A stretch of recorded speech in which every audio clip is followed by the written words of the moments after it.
So you've spent a couple hours decorating cookies, and then when they dry, you go back and look, there's craters everywhere. Can they be fixed? I think they can. Hi, I'm Leslie with Leslie's Cookies and Treats, and this is how I fix craters. So I'm going to take some food grade glycerin and mix it in a paint palette with some of the icing. I want the icing to be really runny and watery, but using the glycerin as a means to water it down. And then I'm going to take some really stiff icing and I'm going to fill the holes in the craters.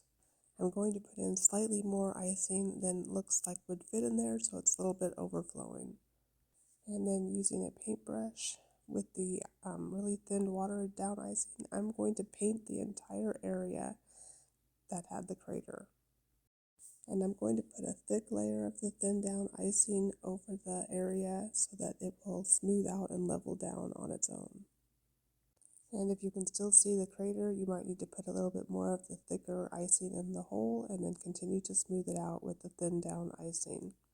And I'm going to repeat the process with the D.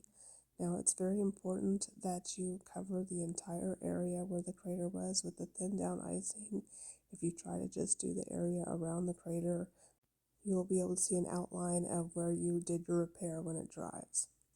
And again, you want to put enough of the thin down icing on the area so that it looks smooth, so that when it dries it will be smooth. Now you really don't want to use water to make your thin down icing because it will dry and it won't be smooth and it won't be shiny.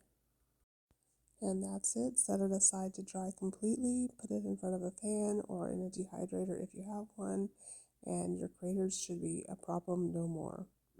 I love the fact that you can fix cookies after they've dried, and it really doesn't take that much time. I hope you find this helpful. Thank you so much for watching. Subscribe to my channel for more tutorials every week. And you can also subscribe to my newsletter where I send out occasional freebies, class announcements, and other tips that you can use when decorating cookies. The link is in my bio.